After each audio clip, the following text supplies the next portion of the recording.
Today we have two low-cost Motorola mid-rangers, the Moto G 2026 and the Moto G Play 2026. Motorola is offering these two phones at a very tempting price point in the US, but even so, are they really worth it? Let's run our tests and find out. Compared to the regular Moto G, the Moto G Play is the lower tier model. It has slower charging and smaller internal storage. Also, the Moto G has higher res cameras than the Play on both the front and the back. Is the quality so different as a result? Stick around for our camera comparison. Besides that, these two phones are nearly identical. They look and feel the same, with a plastic backing that's some sort of vegan leather. As budget devices, the Moto G and Moto G Play don't have rated ingress protection. And there are other compromises to cut costs, like the displays. They're large, but rather than OLEDs, these are LCDs, with only a 720p resolution. LCDs have a lower contrast ratio, so blacks don't come out as deep, and 1080p is pretty much a baseline now for phones. You can notice the lower sharpness on these Motos. That is, if your eyesight is still any good. The screen's high refresh rate is adaptive, and it helps to smooth out your swiping. However, you also get ghosting and smearing on these panels, and the brightness is noticeably uneven. Speaking of brightness, in our testing, these two Motos are equally bright, maxing out at about 950 nits in automatic brightness mode. Not a bad result for the class. It's been a while since we've reviewed a phone with a headphone jack and FM radio connectivity. There's also a pair of stereo speakers. In our testing, both phones earned a loudness score of excellent. There's hardly any bass, but the sound holds up okay for the class. Our audio comparison tool is linked below. The fingerprint reader is mounted on the side of these Moto phones, and it does the job well. And it's nice to have microSD expandable storage, especially since the G Play only comes with 64 gigs on board. Both of these Moto devices are running on only 4 gigs of RAM, which honestly might not be enough. Not to say that it's just the RAM holding the performance back. These phones use a budget-oriented chipset, a Dimensity 6300, which is carried over from last year's models.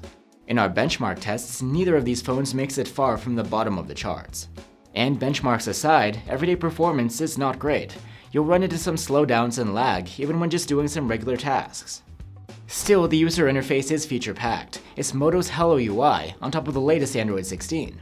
Moto's custom features are organized into categories within the Moto app. For some reason, Moto's Smart Connect hub doesn't come pre-installed, but you can find it on the Play Store. We're surprised to see plenty of AI tools on these budget phones. You get Google's Gemini, along with Microsoft Copilot and Perplexity pre-installed. If you're interested to learn more about what Hello UI has to offer, you can check out our dedicated video. And for support, Moto will provide 2 major software updates and 3 years of security patches. Even though these phones had the same hardware and battery size, we found a slight difference in battery life. In our standardized testing, the Moto G earned an overall active use score of around 17 hours, which is excellent for the class. But the Moto G Play did even better, with about an hour of extra runtime in our web browsing and video streaming tests. So you'd get a little bit better screen on time with the Play. As I mentioned earlier, there's a difference in wired charging. The Moto G's is 30 watts, while the G Play's is only 18 watts. In our charging tests, the Moto G was able to top up from 0 to about 50% in half an hour, compared to only about 35% on the G Play. And while a full charge on the Moto G took about an hour and 15 minutes, for the Play it was closer to 2 hours. Like I mentioned, the cameras are different on these two phones. The Moto G has a 50 megapixel main cam on the back, plus a macro cam. But while the G Play setup looks the same, there's only a single 32 megapixel camera.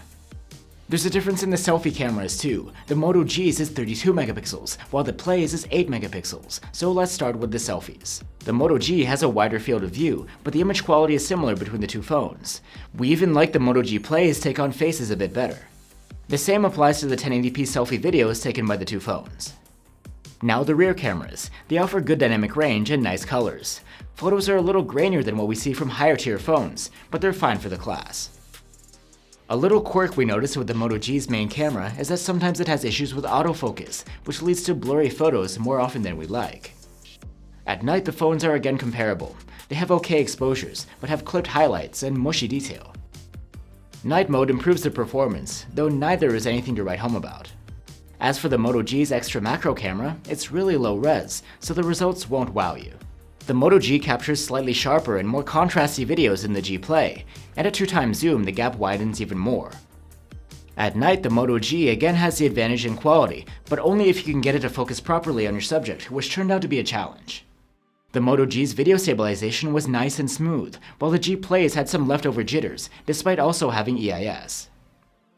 So there you have it guys, 2026's Moto G and Moto G Play. We did find some things to like here: the good battery life, loud speakers, headphone jack, and expandable storage. Surprisingly, the G Play's camera experience was better than the Moto G's, in part because that phone had some focusing issues. The Play also has a bit longer battery life, but the Moto G does charge faster.